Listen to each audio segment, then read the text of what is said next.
Hey, wie gut, so dürfen zusammenzukommen, miteinander einfach Gott anzubeten in der Gemeinschaft. Ich liebe es. Es hat so Kraft. Wie gut, hey. Unser grosser Gott ist heute Morgen da unter uns. Und ich freue mich, was er parat hat für uns. Ich hoffe, du dich auch. Hey, ich möchte alle herzlich willkommen heißen, die aus der Ferien gerade zurückgekommen sind. Ich hoffe, ihr habt so richtig geniessen, ob ihr in Afrika sind oder irgendwo im Mittelmeer oder in den Bergen, wo auch immer. Schön sind ihr wieder da. Hey, es ist schön, euch zu sehen. Es ist begeisternd. Die Joni und ich, wir sind schon seit gut 2 Wochen wieder zurück von unseren Ferien.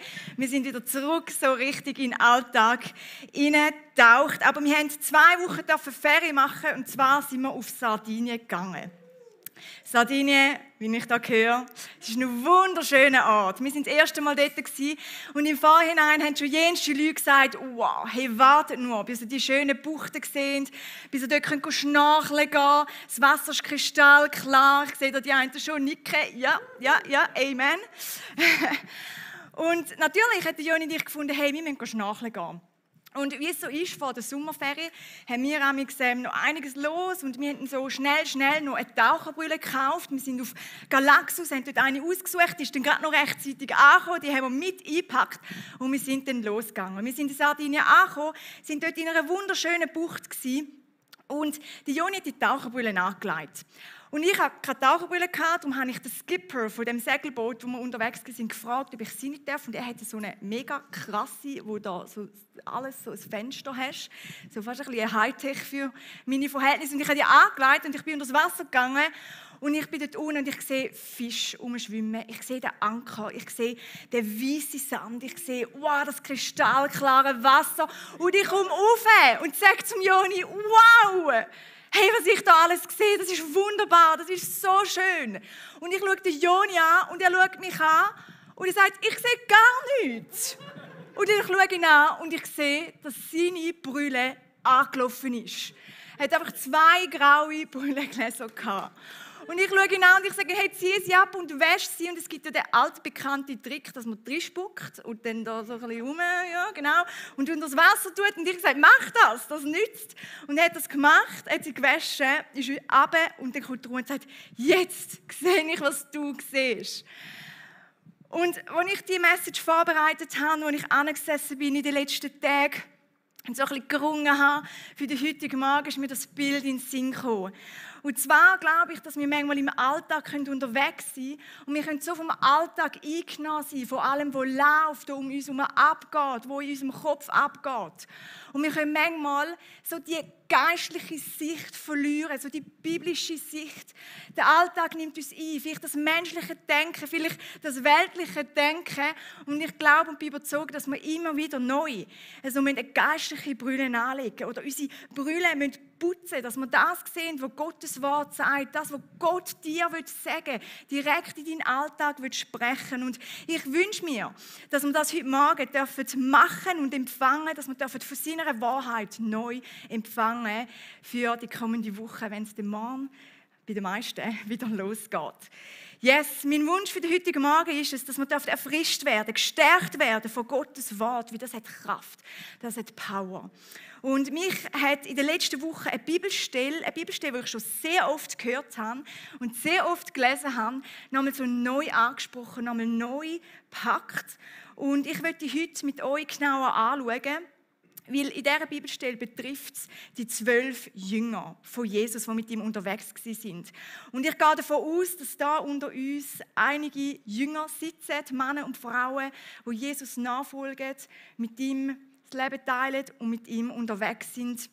Und darum nehmen wir die Geschichte, schauen sie an, ziehen die Punkte daraus raus in unseren Alltag. Ich hoffe, ihr seid ready. Lukas 9, 1-2. Jesus rief die 12 Jünger zusammen und gab ihnen Kraft und Vollmacht, alle Dämonen auszutreiben und die Kranken zu heilen. Er sandte sie aus mit dem Auftrag, die Botschaft vom Reich Gottes zu verkünden und die Kranken gesund zu machen. Wow! Was für eine Ansage macht da Jesus? Er ruft seine 12 Jünger zusammen Und er sagt ihnen, hey, ich gebe dir Kraft, ich gebe dir Vollmacht, ich gebe dir alles, was du brauchst, damit du rausgehen kannst und kannst das Reich Gottes verkünden, damit du das raustragen kannst, was ich euch in den letzten Wochen, Monaten beigebracht habe. Und die Jünger, sie machen sich auf den Weg, sie gehen los und geben sich auf die Reise lassen sie sich darauf ein.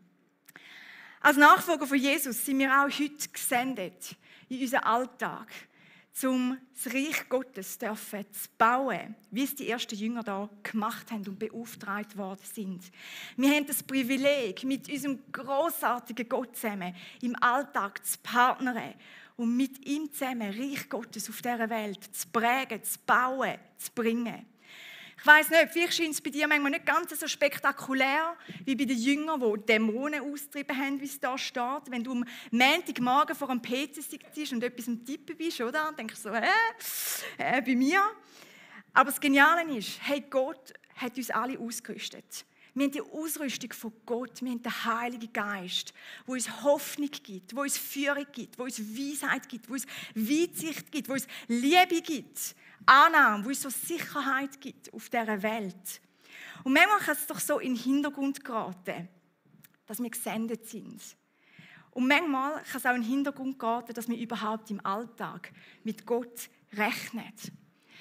Ich habe vor ein paar Wochen einen Kaffee genommen mit einer guten Freundin, habe sie schon länger nicht mehr gesehen. Als wir so am Schwätzen waren, sagt sie mir irgendwann, hey Steffi, ich bin jetzt parat. Und zwar bin ich parat, um in der Kirche zu arbeiten. Und ich habe gedacht, cool, oder? Es braucht gute Leute in der Kirche, die das vorantreiben, Reich Gottes bauen. Und irgendwann frage ich, wieso eigentlich? Und sie sagt, weißt du, dann kann ich mal etwas Richtiges bewegen. Und als sie das so sagt, habe ich gedacht, hey ja, wie schnell können wir vielleicht das Denken haben, dass unsere Arbeit, unser Alltag gar nicht so wirklich ein Reich Gottes bauen ist. Aber da würde ich dir sagen, wenn du am Tisch sitzt mit Führungspersonen, wo wichtige Entscheidungen getroffen werden, hey, wenn du mit deiner Stimme und mit deinem Wert von Gott dort etwas reinbringen kannst, du baust Reich Gottes, du prägst Reich Gottes. Hey, wenn du Mutter bist, und du liest deinen Kindern die biblischen Geschichten vor, du betest für sie, Tag für Tag, Woche für Woche, vielleicht kommt nicht mal etwas zurück. Hey, ich will dir sagen, das ist Ministry vom Feinsten, was du machst. Hey, wenn du Menschen führst in einer Firma, dann kannst du auch ein Pastor oder eine Pastorin sein. Für die Personen, wo du mit ihnen unterwegs bist, wo du ihnen zuhörst, wo du prägst, Wert mitgibst, vielleicht erzählst, einen Rat kannst mitgeben. Jemand, der mich so stark geprägt hat in meiner Schulzeit, das war eine Lehrerin. Sie war die, die mich geglaubt hat. Sie war die, die so streng war, aber sie hat mich gern gehabt und sie hat an mich geglaubt. Und das hat mich geprägt, zum Teil bis heute, wo ich zurückdenke an sie. Also Lehrer, hey, ihr könnt Reich Gottes bauen. Und ich weiss, das ist wahrscheinlich mega herausfordernd manchmal, mit Eltern und allem. Aber wirklich, ich glaube und bin überzeugt, hey, Gott wirkt dort durch euch. Jeder von uns hat Aufgaben erhalten im Leben. Und genau dort kannst du etwas bewegen. Auch wenn es manchmal so normal, so unspektakulär kann wirken. Aber lass uns die Wichtigkeit in dem nicht vergessen. Lass uns die Wichtigkeit in dem sehen, wo wir angesendet worden sind in unserem Alltag. Wir gehen weiter in dieser Geschichte im Vers 10. Wir lesen nämlich, wie die nächsten Verse die Jünger wieder zurückgekehrt sind von ihrer Reise, von dem Ausgesendetsein. Und da steht, die 12 Apostel kehrten zu Jesus zurück und erzählten ihm, was sie auf ihrer Reise getan hatten. Jesus nahm sie mit in die Stadt Bethsaida. Dort wollte er mit ihnen alleine sein. Die 12 Jünger sind zurückgekehrt. Sie haben Jesus erzählt, wahrscheinlich, wer sie angetroffen haben, was sie erlebt haben, für Menschen, die sie beten konnten, für Menschen, die geheilt worden sind. Oder ein Stück weit ist es, wie wenn wir von der Ferie zurückkommen und erzählen, wie schön das war, vielleicht auch, wie fest es geregnet hat bei den einen. Und wir erzählen begeistert, hey, ja, so und so war es. Und ich kann mir vorstellen, dass es bei diesen 12 Jüngern recht ähnlich war, wo sie Jesus wieder getroffen haben. Und als ich das so am Lesen war, ist mir so ein Gedanke gekommen. Und zwar habe ich mir überlegt, was würde ich Jesus erzählen, wenn ich ihn antreffen würde? Was würde ich Jesus erzählen von meinen Aufgaben oder dort, wo er mich angesendet hat? Ich würde dich fragen, was wirst du Jesus erzählen, wenn du ihn triffst? Weil eines Tages werden wir hoffentlich im Himmel sein und Gott begegnen. Und ich denke, ihm ist es egal, wie viel wir verdient haben. Ich glaube, ihm ist es egal, wie erfolgreich wir sind, vielleicht im Geschäft. Ihm ist es egal, wie viele Instagram-Follower wir hatten. Sondern ich habe mir überlegt, ich wünsche mir, dass Jesus mal sagt, hey, Steffi, du hast mich geliebt, du hast mich kennengelernt und du bist treu gewesen mit dem, was ich dir anvertraut habe. Und du hast es gut gemacht. Und mich hat die Stelle herausgefordert, oder sie fordert mich jetzt noch raus, wenn ich sie so lese und darüber nachstudiere, weil ich denke, das ist das, was ich will. Ich brauche keinen Applaus von der Erde, von den Menschen, von grossen Gruppen auf dieser Welt, sondern ich will einen Applaus vom Himmel. Und ich glaube, das Leben kann manchmal so schnell vorbei sein hier auf der Erde. Oder das Leben kann so unvorhersehbar sein. Mit Krankheiten, mit Unfällen, Sachen passieren. Ich glaube, wir alle wissen das, kommen das mit über, vielleicht Leute in unserem Umfeld. Und darum fordert mich das raus, um ein Leben zu leben, wo ich für mich lebe, als einfach für mich. Ein Leben leben in dieser Nachfolge von Jesus. Und wir sehen bei den Jüngern, was das heisst. Jesus hat die Jünger gerufen. Er hat gesagt, komm, folg mir nach, folg mir nach. Und so ruft er dich und mich und alle Menschen auf dieser Welt, weil er sich sehnt nach dir und mir. Folg mir nach. Und dann lehrt er die Jünger, was es heisst, ihm nachzufolgen. Er läuft ihnen voraus. Sie folgen Schritt für Schritt. Was heisst, ein Leben zu führen, das nicht nach weltlichen Maßstäben lebt, sondern nach himmlischen Maßstaben lebt. Ein Leben, das ihnen gut tut. Ein Leben, das ihrem Umfeld gut tut. Und sie werden verändert durch die Beziehung von innen nach außen. Das ist wichtig. Wie Jesus nachfolgen bedeutet auch, dass wir uns verändern lassen. Verändern lassen bedeutet im Hebräischen nichts anderes als umkehren. Umkehren von Sünde. Umkehren von dem, was falsch ist. Umkehren von alten Verhaltensmustern. Ein neuer Lebensstil sich aneignen, wo uns Jesus vorlebt. Es heisst nichts anderes als den Charakter schleifen lassen. Vielleicht auch für zukünftige Aufgaben, oder? Wo man vielleicht denkt, hey, das will ich mal machen. Wo Jesus sagt, ja, aber zuerst schleift man dich noch ein bisschen, dass du auch wirklich parat bist.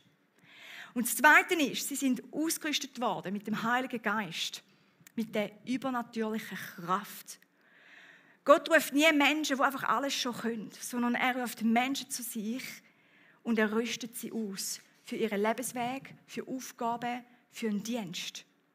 Ich glaube, wir können die talentiertesten Personen sein, aber wenn wir in eigener Kraft gehen, dann bringt es nicht so viel, wie wenn wir mit Gottes Kraft gehen. Und das Dritte ist, er hat sie ausgesendet in die Welt und gesagt, geht und verbreitet das, was ich euch gelehrt habe. Verbreitet das himmlische Reich auf dieser Welt. Und so sind wir berufen, sein Reich zu verbreiten. Dort, wo wir angestellt worden sind, Tag für Tag.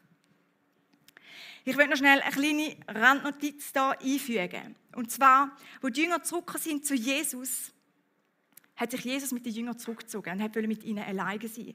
Und ich finde, das ist so ein schönes Bild, weil ich kann mir vorstellen, dass die Jünger wahrscheinlich sehr müde waren, oder? Von ihrer Reise, alles, was sie geleistet haben, was sie gemacht haben. Und Jesus zieht sich mit ihnen zurück, allein, steht da. Und er hat nicht einfach gesagt, ja, geht, ruht euch aus und dann kommt wieder. Sondern er hat sich Zeit mit ihnen genommen, hat sich Zeit für sich genommen. Und ich glaube auch, dass wir uns manchmal zurückziehen müssen. Manchmal eine Pause brauchen, manchmal Ferien brauchen, manchmal auf Sardinien gehen schnarchen und einfach mal eine Auszeit haben, oder? Das ist wichtig. Aber hey, nehmen wir keine Auszeit von Jesus, sondern gehen wir mit Jesus in die Auszeit ein. Gehen wir mit Jesus schnarchen, gehen wir mit Jesus in die Pause. Weil er ist der, der uns Ruhe gibt. Er ist der, der uns die Lasten abnimmt und unsere Lasten trägt.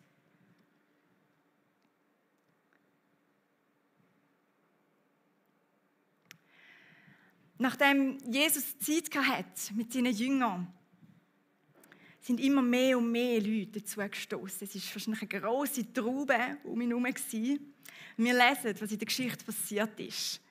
Lukas 9, 11 bis 16. Aber die Leute merkten es und folgten ihm in großen Scharen. Jesus wies sie nicht ab, sondern sprach zu ihnen über das Reich Gottes. Und alle, die Heilung nötig hatten, machte er gesund. Als es auf den Abend zuging, kamen die 12 zu ihm und sagten: Schickt die Leute fort, dann können sie in die umliegenden Dörfer und Gehöfte gehen und dort übernachten, und um etwas Essen zu bekommen. Hier sind wir ja an einem einsamen Ort. Jesus erwiderte: Gebt doch ihr ihnen zu essen. Wir haben 5 Brote, 2 Fische, mehr nicht, entgegneten sie. Oder sollen wir uns etwa auf den Weg machen und für alle diese Leute Essen kaufen? Es waren etwa 5000 Männer dabei. Da sagte Jesus zu seinen Jüngern: Sorgt dafür, dass sich die Leute in Gruppen von je etwa 50 lagern. Die Jünger taten, was Jesus ihnen gesagt hatte. Als alle sich gesetzt hatten, nahm Jesus die 5 Brote und die 2 Fische, blickte zum Himmel auf und dankte Gott dafür. Dann zerteilte er die Brote und die Fische und ließ sie durch die Jünger an die Menge verteilen.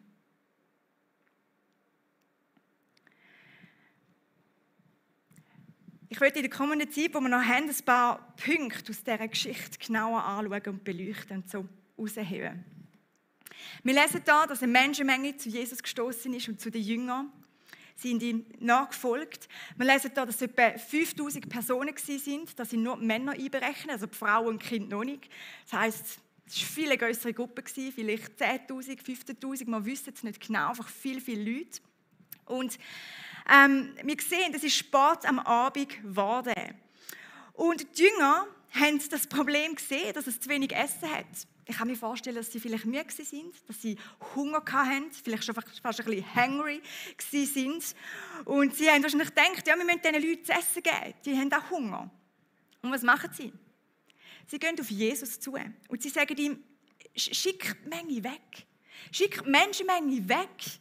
Und sie denken: Hey, schick sie weg und das Problem wäre gelöst, oder? Und ich habe mir überlegt, geht es uns manchmal nicht ähnlich? Dass wenn eine Herausforderung kommt, dass wenn eine Aufgabe kommt vielleicht, dass wenn eine Nachfrage kommt von jemandem, der so gross wirkt, oder vielleicht eine Person, die Gott in unser Leben stellt und herausfordernd ist, dass wir so schnell so einen Berg von uns sehen und unsere erste Reaktion ist: Gott, nimm es weg. Gott, nimm es weg. Also ich kenne das so gut in meinem Leben. Und ich denke: Gott, erlöse mich davon. Oder ich bete sogar: Nimm es weg, Vater, bitte, die Herausforderung. Oder? Vielleicht bin ich die Einzige. Hey, und wie reagiert Jesus? Er reagiert so, dass er das Problem nicht einfach löst, sondern er sagt ihnen: Gebt doch ihr ihnen zu essen. Gebt doch ihr ihnen zu essen. Und sagt nicht einfach, dass sie gehen sollen. Er löst das Problem nicht einfach, sondern sagt: Macht ihr etwas. Er spielt den Jüngern den Ball zurück. Und vielleicht ist das manchmal in unseren Situationen ähnlich. Und zwar, dass Gott unsere Herausforderungen, unsere Probleme, den Berg nicht einfach wegnimmt, aber er sagt: Mach du etwas. Mach du etwas. Und die Jünger, kann man vorstellen, sind wahrscheinlich überfordert gewesen. Denkt: What?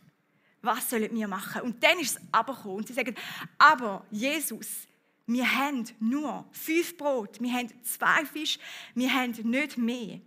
Und sie schauen auf das, was sie haben, was sie in der Hand haben. Und sie denken: Was können wir tun? Wir haben nicht genug. Sie schauen auf das, was in ihrer Hand liegt oder in ihren Händen liegt. Und sie sagen: Es langt nicht. Und ich habe mir überlegt, eigentlich noch speziell, weil jetzt sind sie doch erst gerade von dieser Reise heimgekommen, haben gebetet, Wunder erlebt, Gottes Kraft erlebt. Und dann kommt die Menschenmenge und plötzlich fangen sie an zu zweifeln, verlieren vielleicht fast ein bisschen den Glauben und sind ratlos, was sollen sie da machen? Vielleicht kennst du das in deinem Leben. Wie oft geht es doch uns auch so? Wir sehen unsere Probleme und dann schauen wir unsere Fähigkeiten an, unsere Mittel, die wir haben, vielleicht unsere Energie, unsere Zeit, vielleicht unsere Finanzen. Und unsere Reaktion ist: Ich habe nicht genug. Oder ich bin nicht genug. Oder ich bin die falsche Person, ich habe nicht, was es braucht. Kennst du das in deinem Leben? Und eigentlich stimmt es. Die Jünger haben eigentlich rein menschlich gesehen zu wenig gehabt. 5 Brot und 2 Fische.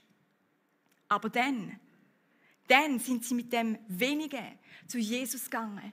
Und dann haben sie es ihm gegeben, Jesus. Und er hat die 5 Brot, die 2 Fische, das Wenige genommen und alles hat sich verändert. Alles hat sich verändert.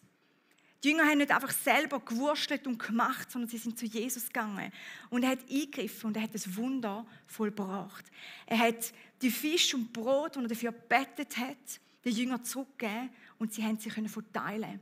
Allen Menschen, in diesen 15.000 Menschen, die dort waren. Menschlich gesehen haben die Jünger sicher nicht genug gehabt.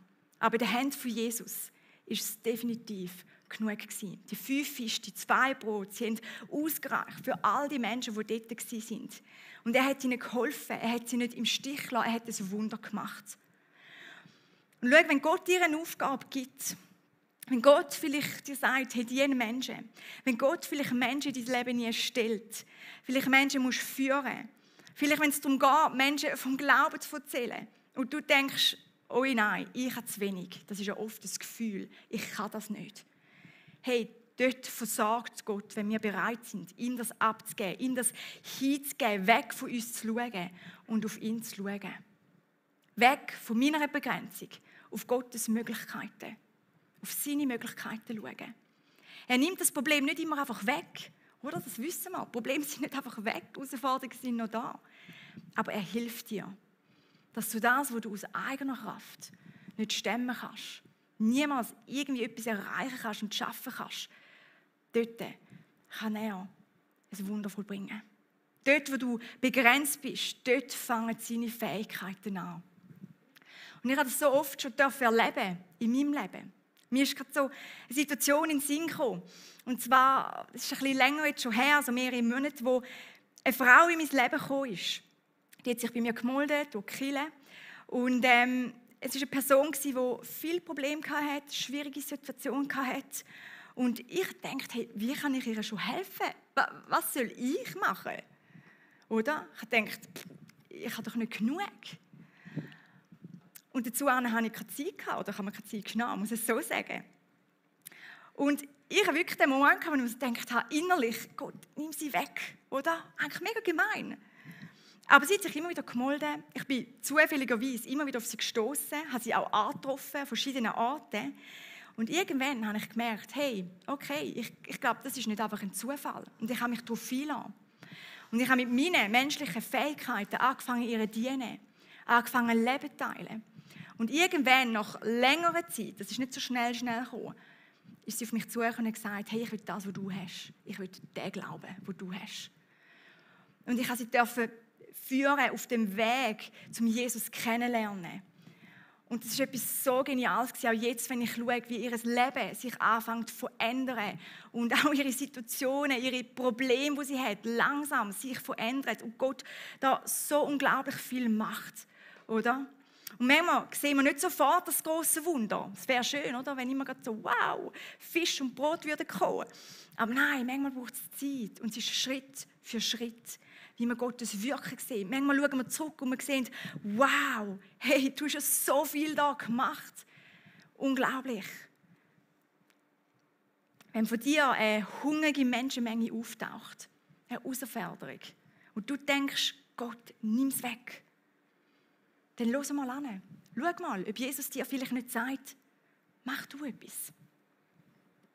Und dann mach es nicht allein, sondern mach es mit ihm. Übergib es ihm.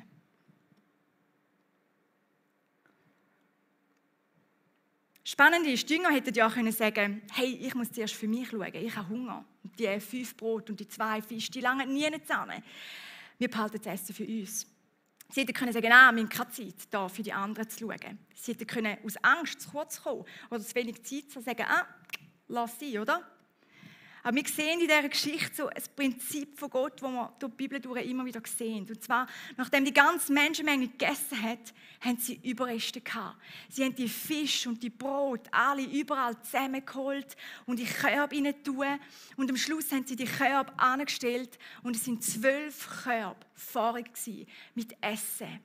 Sie hatten 12 Körbe zu viel mit Essen. Und das Spannende ist, wieso ein Korb für jeden Jünger steht, oder? Das steht jetzt nicht da drin, aber ich habe mir überlegt, wie genial es zeigt, dass Jesus genug ist in unserem Leben. Es zeigt, dass er genug schenkt und nicht nur genug, sondern im Überfluss, mehr als genug, wenn wir weg von uns auf ihn schauen. Der Alltag geht für uns alle morgen wahrscheinlich wieder los. Und die Geschichte, ich finde, es ist so eine Ermutigung und auch eine Herausforderung. Und sie zeigt uns einmal mehr in der Bibel, dass wir das, was wir in der Hand haben, ja, was vielleicht sogar mega herausfordernd ist, dass wir das Gott abgeben können. Und dass wir mit seinen Möglichkeiten rechnen in unserem Alltag. Gott stellt uns manchmal bewusst Sachen in den Weg. Gott lässt vielleicht Sachen zu in unserem Leben. Und er sagt, hey, geh, lauf, mach. Es wird vielleicht nicht immer leicht sein, aber ich bin mit dir. Und ich kann so viel mehr tun. Hey, ich will dir heute zurufen, trau dir und sowieso trau Gott etwas zu. Er befähigt dich in deiner Situation. Und darum dürfen wir mutig sein. Nicht mit einem Selbstbewusstsein, obwohl wir das auch haben sollen, aber mit einem Gottesbewusstsein. Gott in mir. Hey, wie schade ist es, wenn wir manchmal so schnell vergessen können, dass eigentlich die Kraft, die übernatürlich so viel bewirken kann, in uns lebt und uns begleitet und mit uns geht. Wie schade, wenn wir das einfach so auf die Seite gar nicht daran denken oder vielleicht vom Alltag, wenn so viel läuft und wir vergessen es. Dabei wäre so viel möglich. Was könnte alles passieren, wenn wir mit Gott rechnen? Ich könnte dich fragen, wo hast du Situationen, wo du denkst, Gott, schick es weg? Wo probierst du, vielleicht allein zu werken und es allein zu machen? Und wo willst du noch mehr mit Gott rechnen? Gerade besonders in deinem Alltag. Ich will zum Schluss beten und ich lade dich ein. Und wenn du merkst, hey, ja, das hat dich angesprochen oder da ist etwas, dann bringst du vor Gott. Und ich lade euch ein zum Aufstehen und ich will zum Schluss beten und ich lade euch ein, gerade mitzubeten, auch im Livestream, die Heim, wenn wir jetzt uns den Moment nehmen.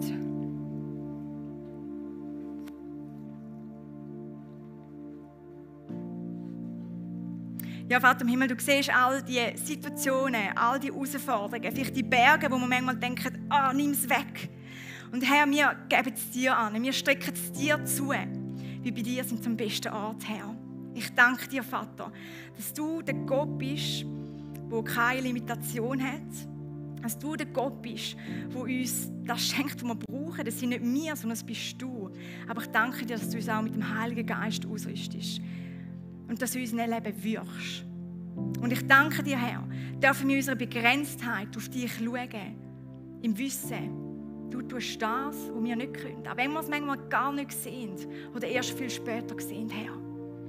Ich bete, Vater, auch für neues Vertrauen, für Menschen, die vielleicht Schwierigkeiten haben, dir zu vertrauen. Ich bete für Mut, auch sich auf dich einzulassen, auf dich zu schauen, Schritt zu gehen. Und ich bitte dich, Herr, dass du unser Vertrauen stärkst. Und ich danke dir, dürfen wir in dem erfahren, dass du ein guter Gott bist, dass du ein treuer Gott bist und dass deine Wege so viel grösser sind als unsere Wege. Ich danke dir, Herr, müssen wir nicht allein durchs Leben gehen, sondern dürfen wir unser Leben immer wieder dir abgeben. Und versorgst du und rüstest du uns aus und gibst du uns genug. Du bist genug. Du bist genug. Ich danke dir, Vater im Himmel. Amen. Amen.